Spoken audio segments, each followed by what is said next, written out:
Nonprofit Enthusiast Live, the weekly sessions where we talk about all things nonprofit. Whether you're a seasoned nonprofit professional or just getting started in the industry, these lives are for you. Our mission is to provide engaging and informative conversations with experts in the nonprofit world, sharing insights, strategies, and stories that can help you make a difference in your community and beyond. Each episode is centered around a theme for the month. The topics include anything from fundraising and marketing to volunteer management and board development. We'll explore the challenges facing nonprofits today and share practical tips and advice for overcoming them. But Nonprofit Enthusiast Live isn't just about learning. We also want to create a community of like-minded individuals who are passionate about making a positive impact. We want to hear from you and engage in conversations that inspire and motivate us all to do more. So whether you're tuning in during your morning commute, while doing chores around the house, or on a break from your busy workday, we hope you'll find something valuable in each episode of Nonprofit Enthusiast Live. All right, so let's go ahead and get started.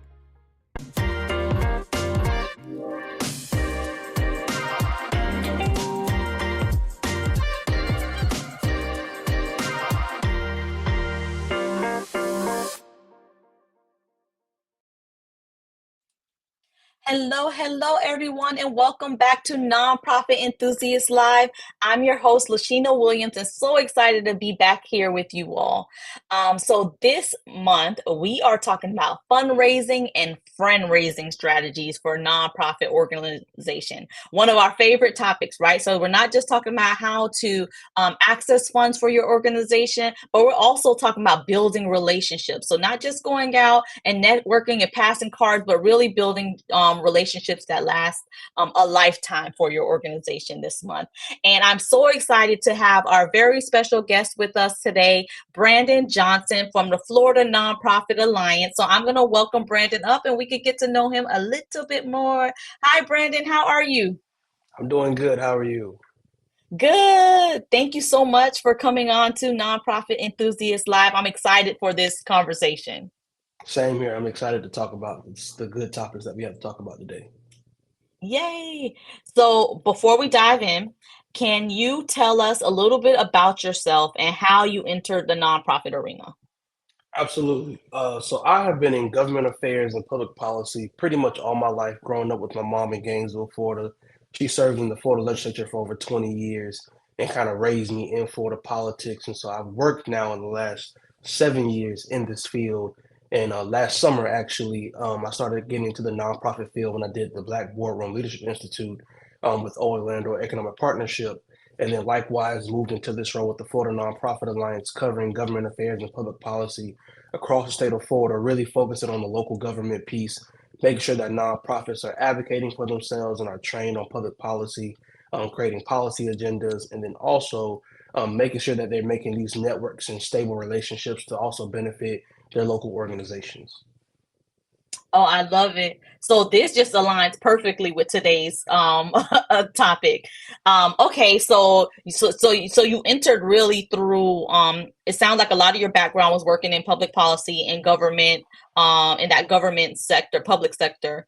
Yeah. And then now transitioning into doing work with the nonprofit. So and I know you're with the Florida Nonprofit Alliance. So what does your role look like? They're connecting your two sectors aligning. Like, what does that look like?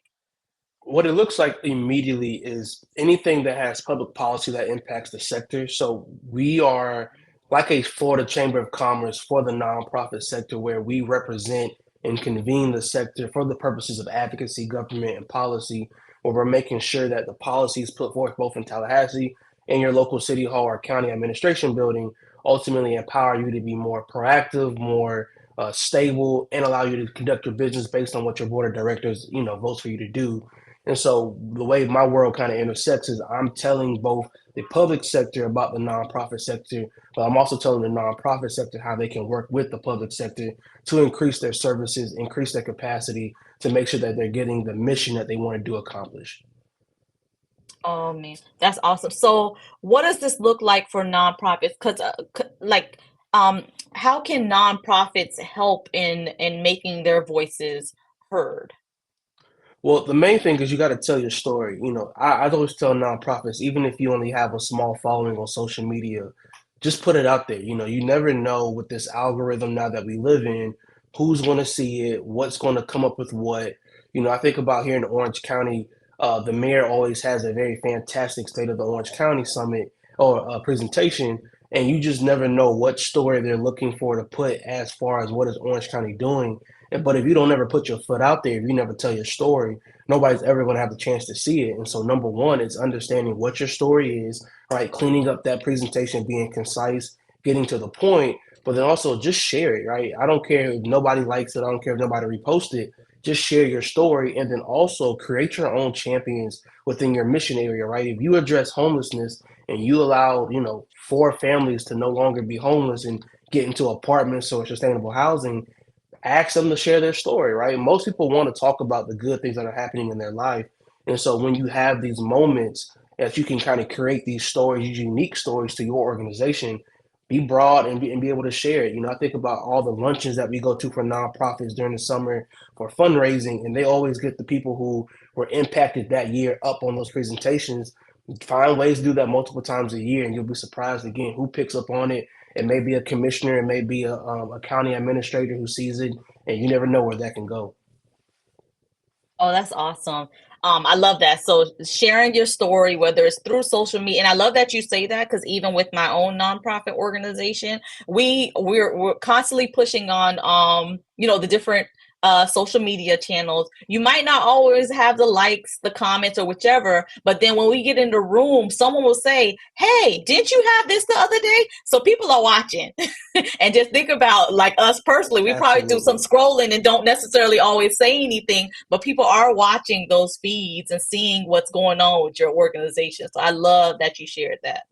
Um, Exactly. so and I know we're going to get into the topic of fundraising and fundraising strategies for nonprofits, but before we go there, just because this is a very interesting but sometimes it can be a sensitive nonprofit conversation, especially for nonprofits smaller, getting started.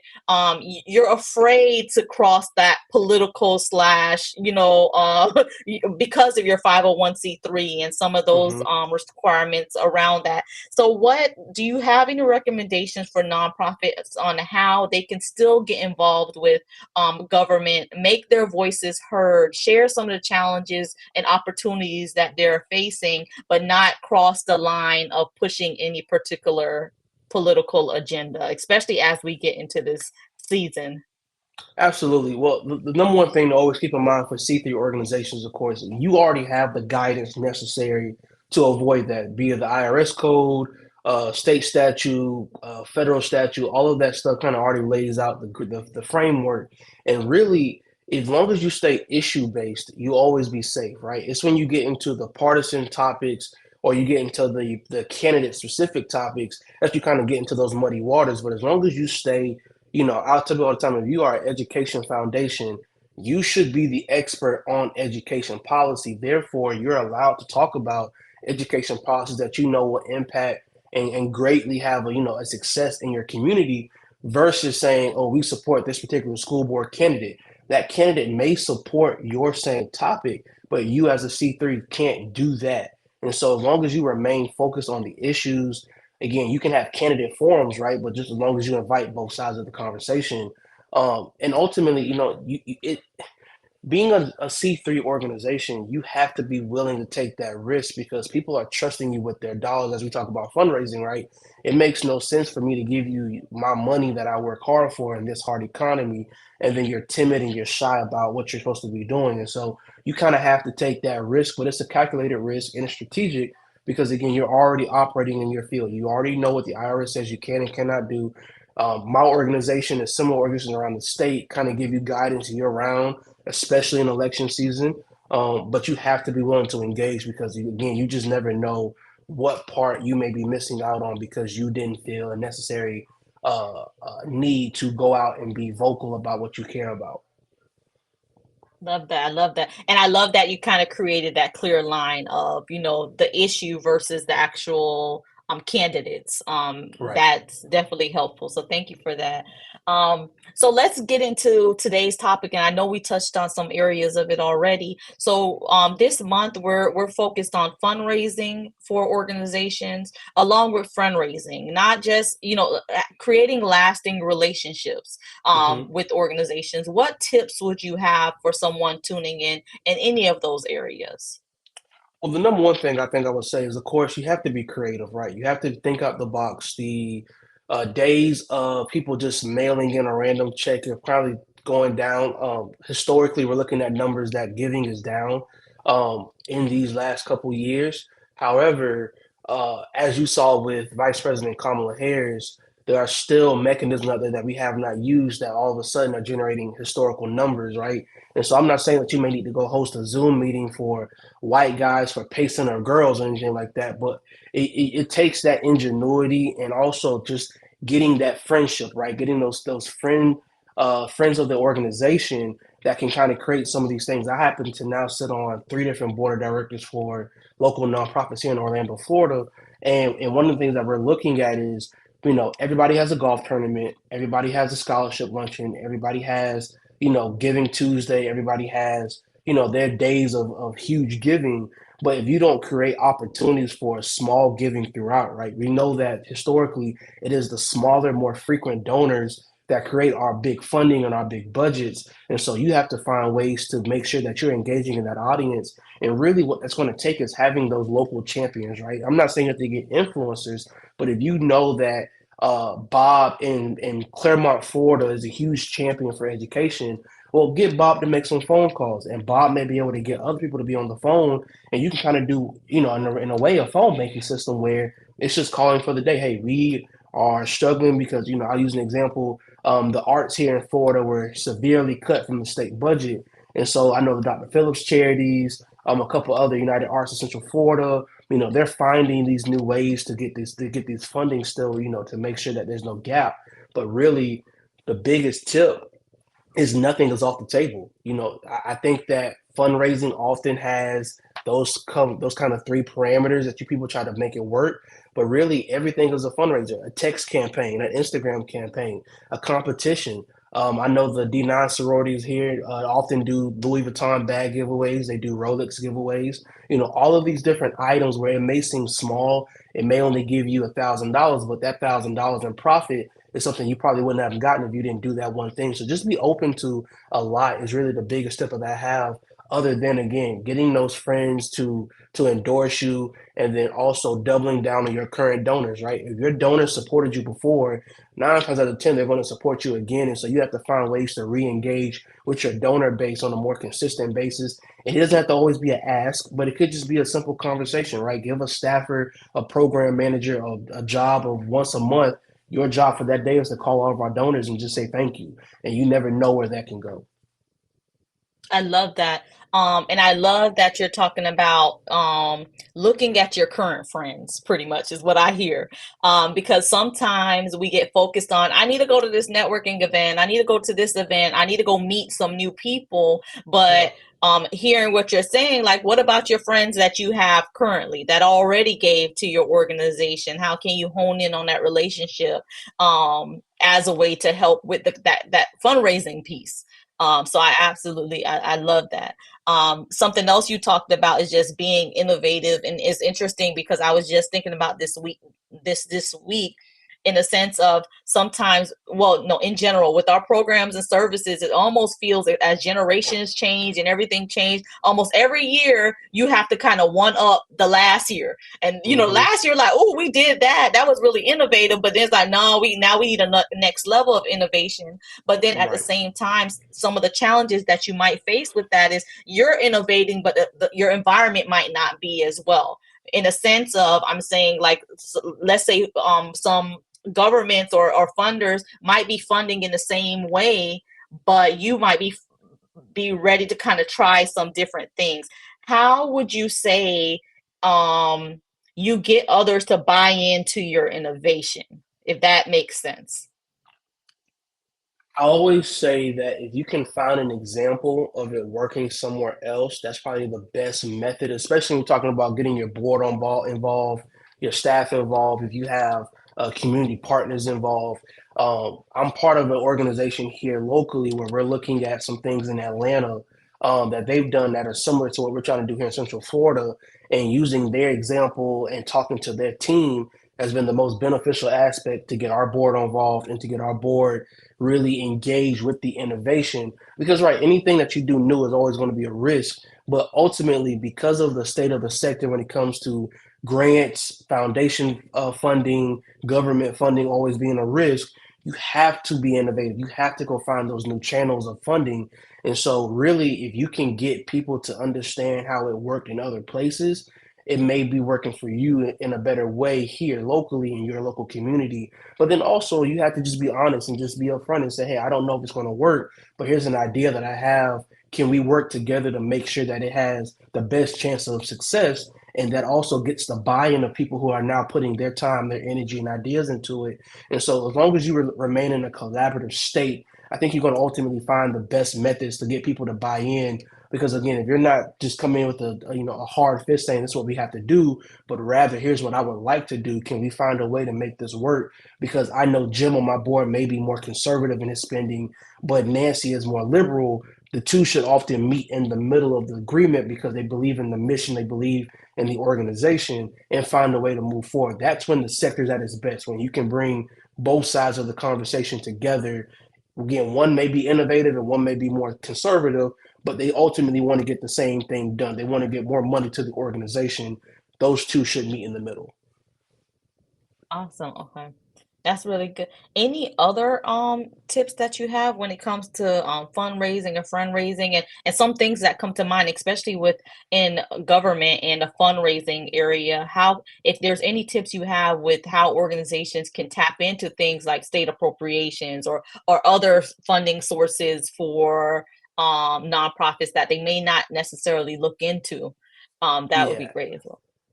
What feels like many moons ago, which is about 5 years ago now, I was working in the state legislature, so I used to see a lot of appropriation packets for local nonprofits. And the biggest critique I always had is that they never told their story in a concise manner, right? When you think about grant applications, state appropriation packets, they're getting what feels like millions of pieces of paper every year for a limited budget, so they don't really have the time to read a lot of writing, so people have to ultimately get their messaging in a way that gets the impact, clearly across the table. But again, it's not a lot of words. And so when you're applying to these funding mechanisms, number one, if you're going through state appropriation, you have to work with your elected official to make sure that they're going to advocate for your project. My biggest advice is if you know, I'm going to take the timeline now. If you know that you want Hmm. state appropriation next year in Florida, you need to meet with that state representative today and get them to completely buy into your mission, into your organization. They're going to be your biggest advocate because the way the process works is that after you submit your packet, and let's say it gets through committee and it gets in the budget, they have to go through what's called budget conferencing where everything is on the table. And so if your representative or senator doesn't know really the meat and potatoes of your organization, they can't advocate for you how they should. And so you got to teach them now about your organization. And then similar for grant funding, if you're applying for a federal grant, you need to work with your local congressman to make sure that they understand the process, and they will have a staffer ideally dedicated to making sure that their projects get in their appropriation process or their federal grant process. And so really it's all about education, and that's the biggest way you can engage with these elected officials and not get into partisan politics. Just have education series, teach them about homelessness, teach them about education from a standpoint of I'm the subject matter expert because I work in this field 24/7. We would love to bring you in, talk about what's going on here in your district, show some numbers. Research is always going to be king in this type of conversation. Even with fundraising, people who may not even get it, they just like to see numbers, right? They like to say that, oh, my $5 went towards increasing access to digital equity, things of that nature. And so, in those state appropriation process and federal grant process, make sure your research is sound, have all that documentation, and then work with your elected officials to be your champions in that process. Oh, that is awesome. And thank you for breaking it down as to you have to build that relationship first with your elected officials in order to increase your chances of those appropriations going through. So I really appreciate you doing that. And so let's talk about meeting with your officials. So what does that look like? Especially because we have nonprofits tuning in throughout throughout the different states.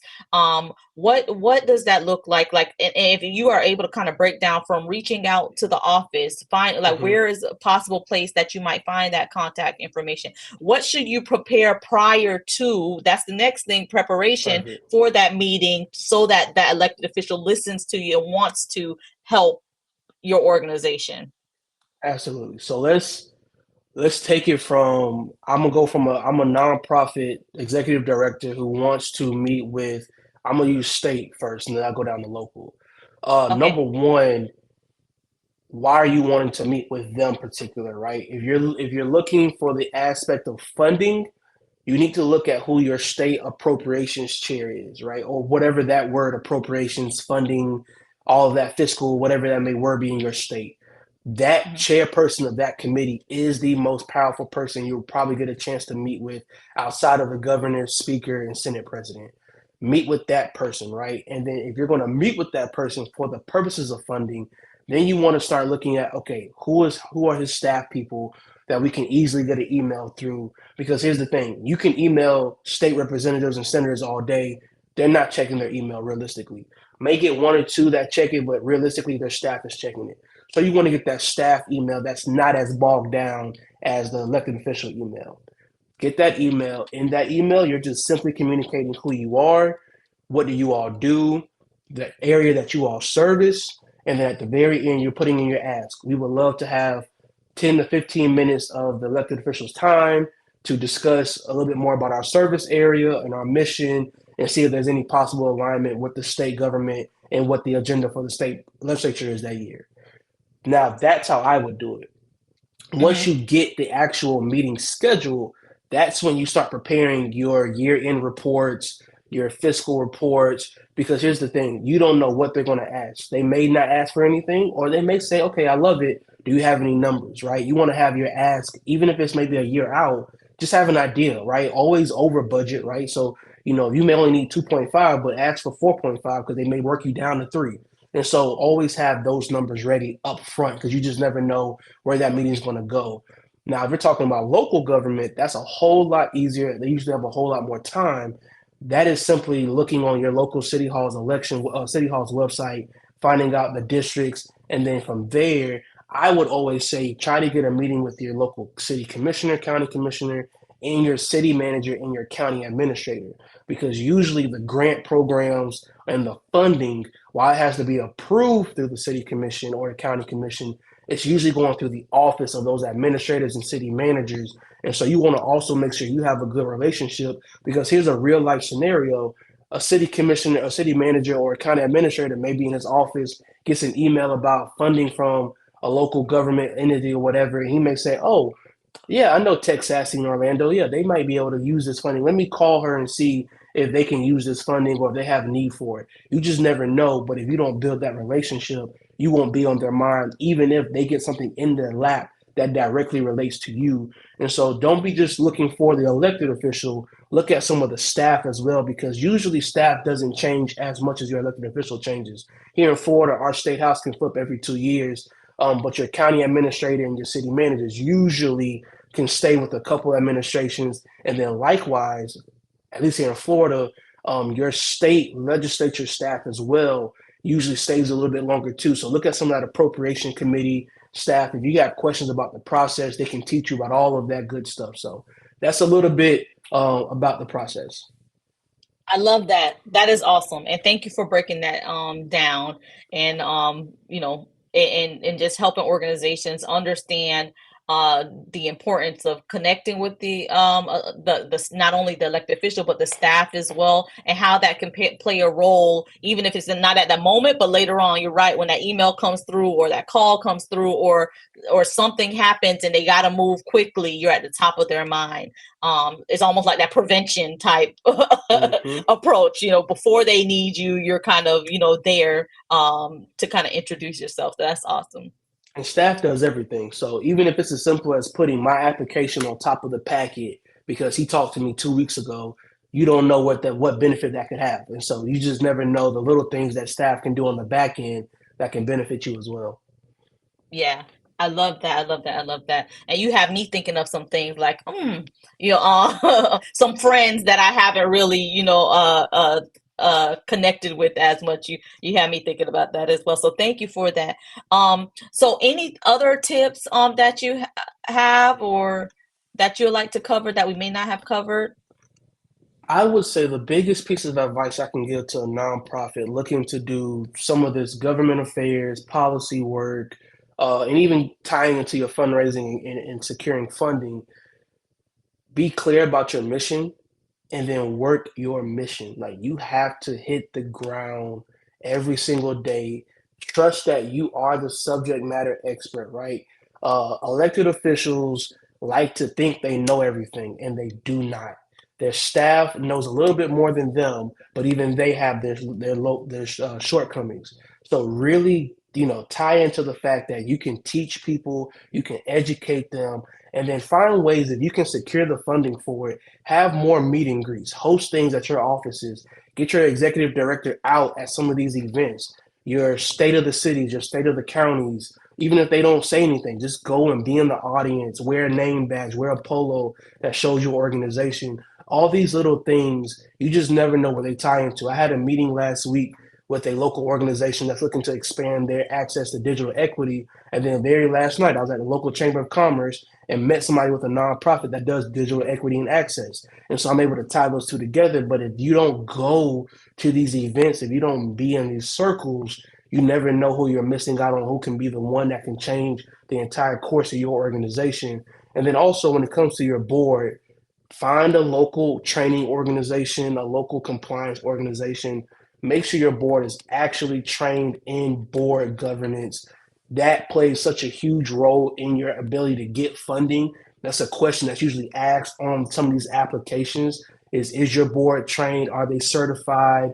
Who's your board chair? All of these little things, especially for our smaller nonprofits, maybe you're just starting out, put these things in play as early as you can because it's going to just ultimately help you down the line. And again, it's one thing that can't prevent you from getting funding in the future if you already have it in play. I know the federal government looks at that, the state government looks like that, and I'm sure local cities and counties do as well. Have your board in play in the right positions, everything documented, and I promise you, if you put the effort into it, it will only give you more access to funding, more access to those connections and that network, and it gives you access to better board members. You never know who may want to help serve and give back just because you came out to a local event, you mixed and mingled, handed out a couple business cards. All of these little things that seem boring and burdensome and a lot in 5 years, that could be the reason why your board now is full of millionaires or whatever your goal is to get on your board. So thank you for your time. I hope this was a benefit to somebody listening, and I look forward to doing this again, hopefully sometime soon. Yes, we absolutely have to do this again. So how can people stay connected with you or your organization? Just let us know what does that look like?